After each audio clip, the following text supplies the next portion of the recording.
Cette semaine au sommaire, un contrôle de la DRI révèle un taux élevé de légionnelle à l'usine de Dietrich-Fonderie.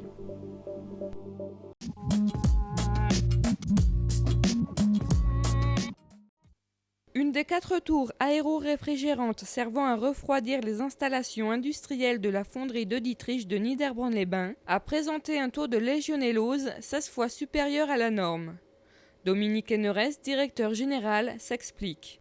Nous avons été informés vendredi, dans le courant de l'après-midi, que nous avions dans une de nos 4 tours aéro-réfrigérantes un taux de légionnelle qui est supérieur au seuil de 100 000 unités par litre d'eau, qui est le seuil de déclenchement d'alerte. Nous avons décidé d'arrêter immédiatement l'installation. L'installation étant arrêtée depuis vendredi après-midi, donc aucune propagation nouvelle dans l'air n'était possible depuis vendredi après-midi, puisque le flux d'air sortant à l'extérieur des installations était totalement stoppé. Donc à partir de ce matin, nous avons engagé 2 types de nettoyage de l'installation. Bien évidemment, toutes les eaux que nous utilisons pour faire ce traitement et tous les produits chimiques, nous les récupérons tous. Nous les neutralisons d'un point de vue chimique, comme le prévoit la réglementation et l'arrêté préfectoral qui s'applique à nos installations. Mais en vertu d'un principe de précaution absolue, nous allons récupérer l'ensemble de ces déchets, nous les mettons en cubiténaire et nous les faisons éliminer par une usine d'incinération spécialisée. Un contrôle bactériologique annuel est obligatoire entre avril et octobre. De Dietrich-Fonderie en réalise 4 par an.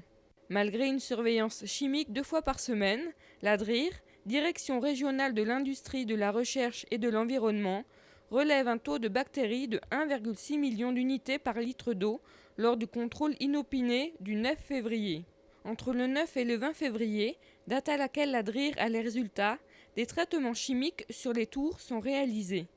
Nous, on a beaucoup de mal à s'expliquer comment, entre la date du 4 février, date à laquelle nous avons procédé à un traitement choc de l'installation conformément à la procédure normale, et la date du 9 février, date à laquelle est intervenu le contrôle inopiné, comment les bactéries ont pu se développer à une vitesse pareille, et pourquoi ça s'est développé dans une des tours et pas dans les autres, alors que la façon dont on procède, les traitements que l'on réalise, les produits que l'on utilise sont strictement identiques dans les 4 tours. Nous avons déjà commencé à engager une réflexion parce qu'il n'y a rien de pire dans une entreprise qu'une situation qu'on ne comprend pas, donc une situation qu'on ne peut pas maîtriser. En tant qu'entreprise responsable, entreprise citoyenne, sans contrainte de qui que ce soit, nous avons l'obligation de nous pencher sur cette question, de l'étudier et de nous dire: réalisons un diagnostic de sensibilité de nos installations industrielles à la Legionella. Peut-être que la façon dont nous travaillons, peut-être que le type de matériel que nous utilisons est propice au développement de Legionella malgré toutes les dispositions que nous prenons. Donc, cherchons à comprendre où sont les faiblesses qui pourraient exister dans notre organisation ou dans nos installations, et ensuite étudions comment nous pouvons réduire ces faiblesses ou les éliminer, par exemple en réalisant des investissements pour des tours aéro-réfrigérantes qui permettraient de travailler dans un circuit fermé. Voilà le type d'investissement qu'on est en mesure d'étudier aujourd'hui. Donc aujourd'hui, les enquêtes sont lancées en interne. Nous voulons en avoir le cœur net. Nous ne voulons pas que cet incident se reproduise. Bien évidemment, vous en comprenez les raisons. Et donc, on fera les investissements nécessaires, on prendra les dispositions qu'il faudra prendre pour ne plus avoir ce type d'accident. Simplement, à la date d'aujourd'hui, c'est trop tôt pour dire ce que l'on va faire de façon précise, parce que les enquêtes vont prendre du temps, les analyses vont devoir être poussées sur le plan technique, sur le plan économique, etc., etc. La légionellose se transmet par voie aérienne. La période d'incubation de la bactérie se termine au 1er mars.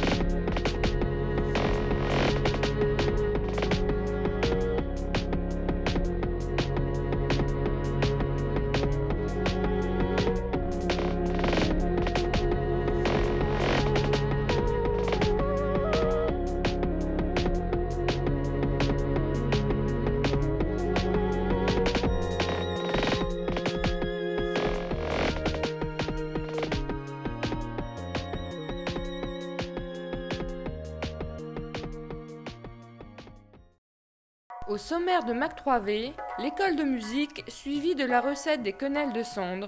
Et pour commencer, retrouvons l'association Le Droit au Travail.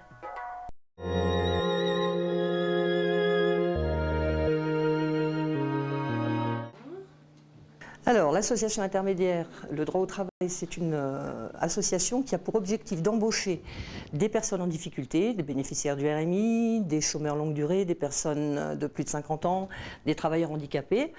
Et ces personnes-là, après les avoir embauchées, elle peut les mettre à disposition de différents clients, soit des entreprises, soit des particuliers, soit des collectivités locales. Moyennant quoi, ces personnes deviennent des salariés à part entière et elles rendent des services à la population du secteur sur lequel on travaille, c'est-à-dire l'arrondissement d'Agneaux et le canton de Niederbronn plus particulièrement.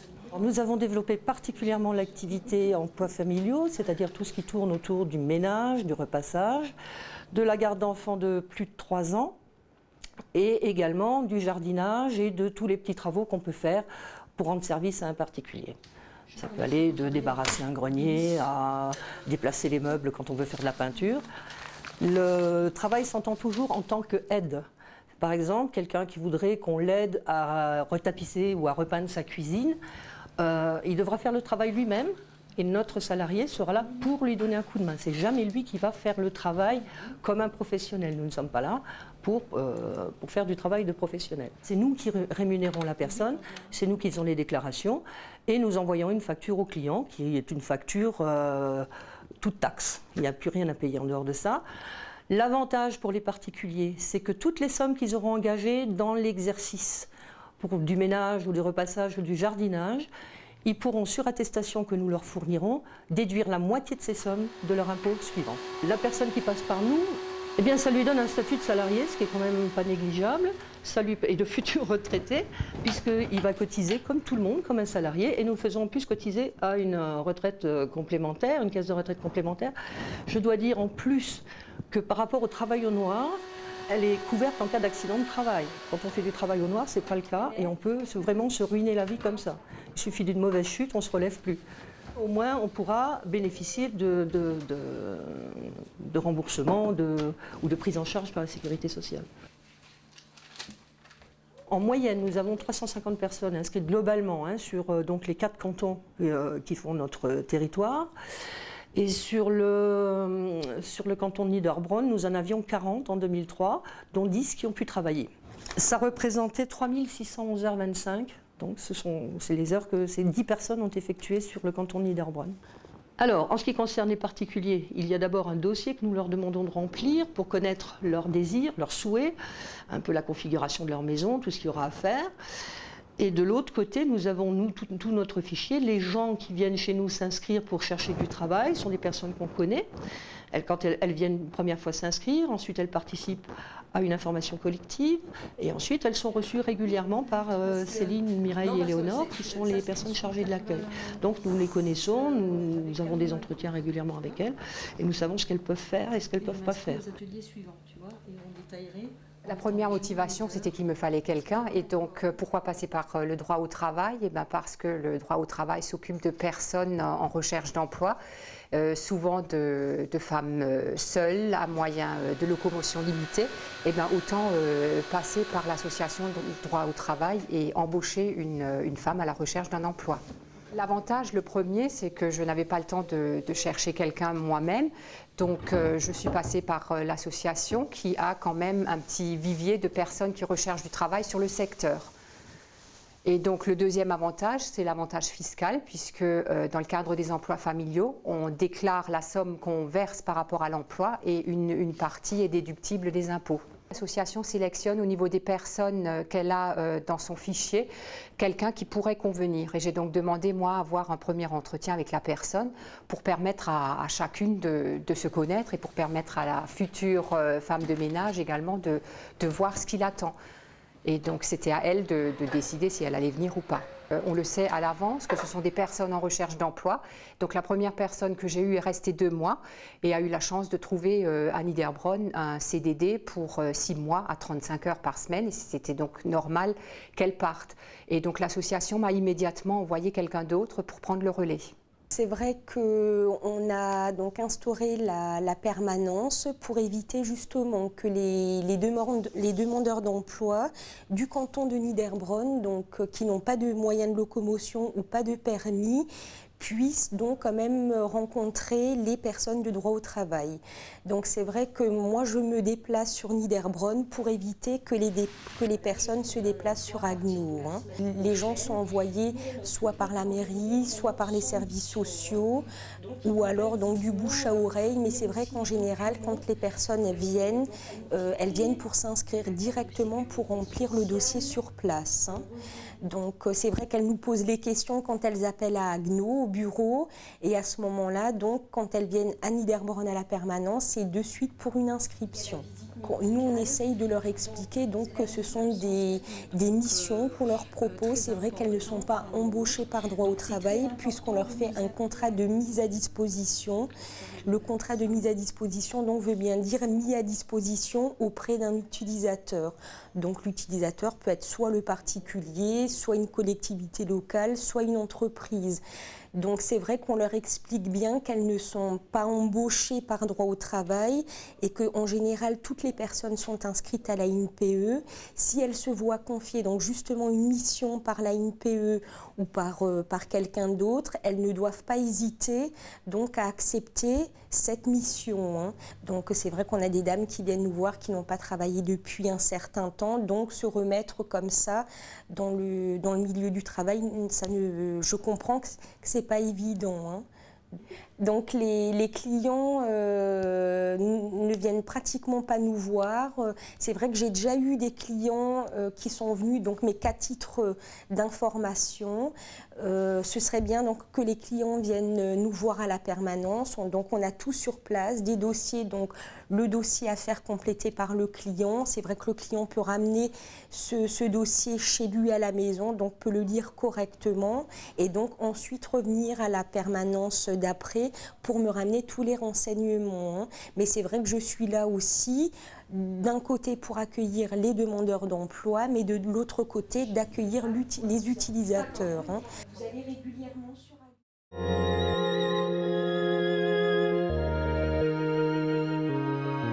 Le dos avec une noire donc sur une pulsation et 4 pulsations vides. Et à côté, le deuxième... L'école de musique du canton de Niederbronn-les-Bains est actuellement composée d'environ 180 élèves et compte aujourd'hui 25 enseignants au sein de son école. Les différents instruments enseignés en école sont tous les instruments de la famille des vents, clarinette, saxophone, trompette, etc. Les instruments de la famille des cordes, violon, violoncelle, alto, les claviers également, piano, orgue électronique, également toute la famille des percussions. Donc en sachant qu'on enseigne quasiment tous les instruments. Cette année, grande nouveauté, on a ouvert 2 classes, qui est la classe de corde harmonie et la classe de harpe. Il est prévu pour l'an prochain d'ouvrir, donc septembre prochain, une classe de chant et éventuellement aussi une classe de trombone. En sachant qu'on est ouvert à tous les instruments, même les quelques que nous n'enseignons pas encore, nous pouvons créer la classe sur demande. La musique est ouverte à tout âge. On a effectivement beaucoup de jeunes, donc on prend les enfants à partir de 5 ans en classe d'éveil. Mais on a aussi des adultes, je veux dire ça peut aller jusqu'à 5 ans, il n'y a pas d'âge. On peut faire la musique de 7 à 77 ans, de 5 ans à 77 pour nous ou plus. Vous apprenez tout ici, il faut savoir que c'est vraiment structuré, que les enfants peuvent venir à partir de 5 ans, qu'à ce moment-là ils ont 2 années d'éveil musical. Donc c'est pas vraiment encore la formation musicale avec des notes, de l'écrit, des exercices, c'est plus des jeux, c'est que la musique sous forme de jeu. Et tout en leur inculquant déjà des petites notions qu'ils vont appliquer dès leur première année de solfège. Donc après les 2 années d'éveil, ils commencent la formation musicale classique qui se fait sous forme de 3 cycles. Chaque cycle composé de 3 à 4 années en fonction du niveau de l'élève. Chaque cycle se finit également par un examen pour passer au cycle supérieur.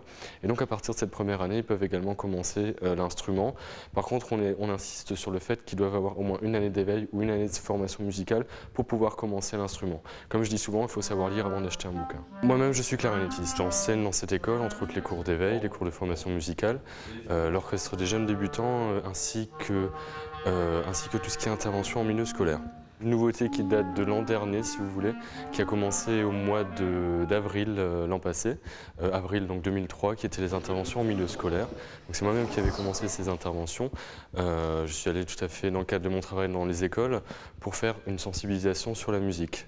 Le but premier de cette opération était de faire un recrutement pour l'école de musique Et très vite, on a remarqué qu'un besoin se faisait un peu ressentir au niveau des écoles pour faire connaître un petit peu la musique. Beaucoup de jeunes connaissaient Zidane et le football, très peu connaissaient la clarinette et Mozart. Donc c'était un peu l'objectif ensuite qui s'est créé, le besoin qui s'est créé, c'est de remplir notre rôle de vecteur culturel pour la région et puis de diffuser un petit peu, de diffuser la musique dans notre canton. On a décidé de faire ça un petit peu plus grand avec des personnes un peu plus formées à ce niveau-là. Et on a embauché une personne qui s'appelle Claire Attali, qui est dumiste, donc titulaire du diplôme des musiciens intervenants. Et c'est son travail. Cette personne a été formée pour intervenir dans les écoles, mais aussi dans les maisons de retraite, dans les hôpitaux, et de monter des projets musicaux avec les différents acteurs culturels de la région. Au sein de l'école de musique, je suis employée pour cette année et j'interviens en milieu scolaire sous deux formes. J'interviens dans cette école à Niederbronn de façon régulière et j'interviens dans les écoles du canton. Donc, l'école de musique propose des interventions de sensibilisation gratuites et ponctuelles dans toutes les écoles du canton. C'est des interventions de découverte. Il y a 12 classes qui participent au projet. En partenariat avec les enseignants, nous fixons un thème, un objectif. Je m'adapte à leurs désirs, à ce qu'ils souhaitent apprendre eux aussi. Et nous travaillons ensemble pour construire le projet, les thèmes et moi je construis à partir de ça mes séances. Je fais divers petits ateliers dans une séance. D'abord je commence par un échauffement vocal et corporel, ensuite un moment instrumental. Donc, en ce moment on travaille donc, avec les instruments Orff et un moment chanté. Et également un moment d'écoute qui se réfère à la séance. Pour le moment, c'est le début, mais j'ai l'impression qu'ils se sentent investis et participent tous activement à la séance. Je l'ai rentré en me disant donc qu'ils avaient eu un cours de musique avec une intervenante extérieure à l'école et que ça lui avait beaucoup plu. Oui. Ils ont un atelier musical une fois par semaine, donc le lundi en général. Je trouve que c'est très intéressant d'initier les enfants à la musique. Ça leur permet de développer leur mémoire auditive, un sens de l'écoute et ils apprennent à manier les différents instruments et à les reconnaître aussi.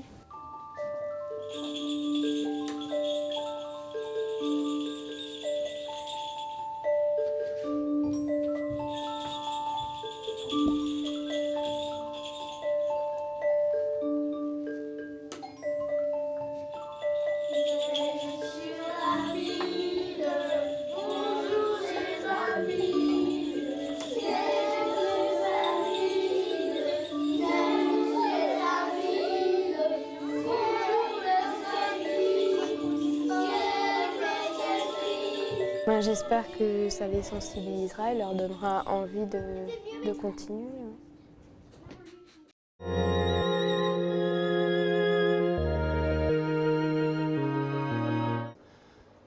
Bonjour, aujourd'hui nous allons vous présenter les quenelles de cendre. Alors pour cela, on utilise des filets de cendre que vous pouvez faire lever par votre poissonnier. Il vous faut de la crème, sel, poivre, muscade, farine pour faire les quenelles et pour la sauce Nantua, des crevettes, la bisque de homard, de la crème, des champignons frais, cognac et vin blanc. Donc nous allons commencer à faire la panade. Pour réaliser la panade, nous allons prendre 1 décilitre de lait, 2 grammes de poivre, 4 grammes de sel, 10 grammes de beurre, ainsi qu'une pincée de noix de muscade râpée. Nous allons donc faire bouillir cet ensemble et une fois à ébullition, nous allons incorporer 30 grammes de farine.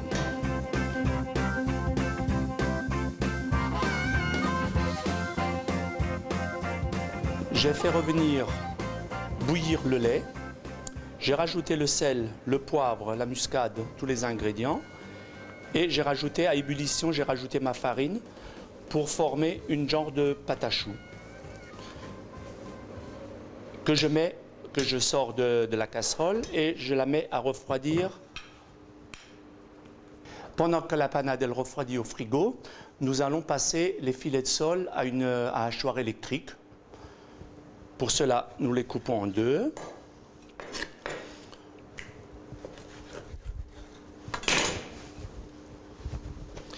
Nous allons les hacher finement, à une grille très fine.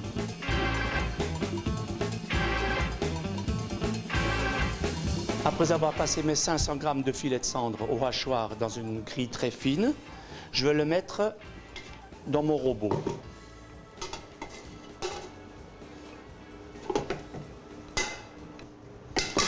Je vais rajouter de même ma panade qui a laissé 10 minutes au frigo. Et nous allons réaliser la farce à quenelle.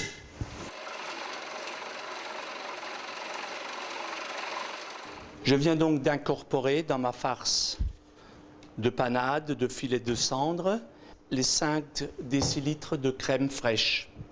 Nous allons débarrasser la farce de quenelle dans un saladier. On peut également réaliser cette farce avec le brochet qui se prête pareillement. La farce de quenelle étant terminée, nous allons procéder au pochage. C'est-à-dire, je vais utiliser de l'eau chaude, frémissante, bien salée, et nous allons constituer des quenelles avec des cuillères à une grande cuillère ou une cuillère à entremets.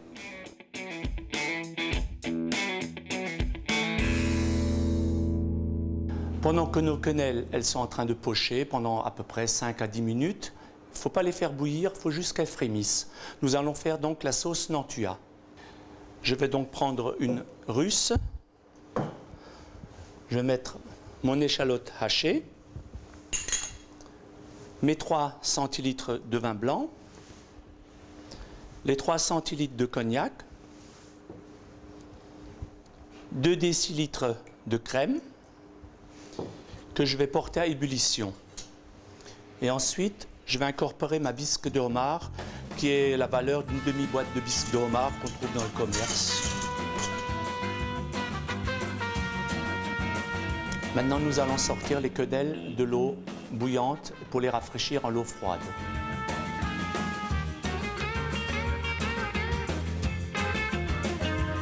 Après avoir sorti mes quenelles dans de l'eau, on peut éventuellement y rajouter un peu de glace. Comme ça, elles refroidissent plus rapidement. Je les sors de l'eau et je les place sur un chiffon, sur une serviette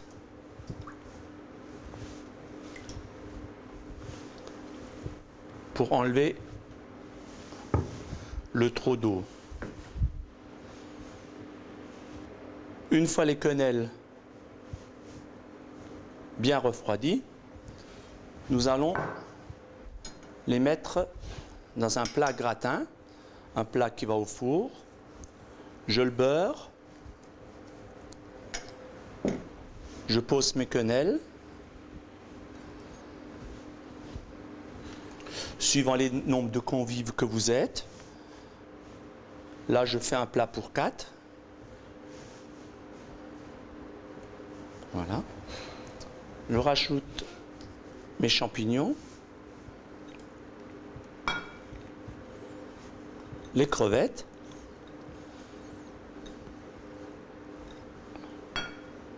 et je nappe de ma sauce Nantua.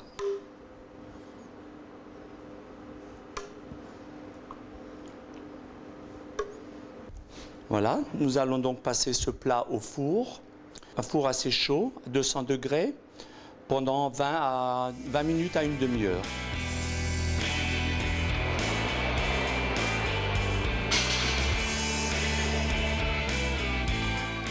Et voilà le résultat. Mes quenelles sont bien gonflées, bien croustillantes. Nous allons donc maintenant passer à table. Mais à chaque convive 2 quenelles, la sauce. On peut l'accompagner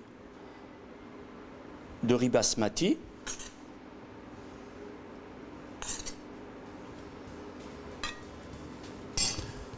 éventuellement d'un peu de brocoli, d'une tomate julienne, ainsi qu'un fleuron. Le tout avec une petite herbe. Voici donc les quenelles de cendre à la Nantua, prêtes à être mangées, et je vous souhaite un bon appétit.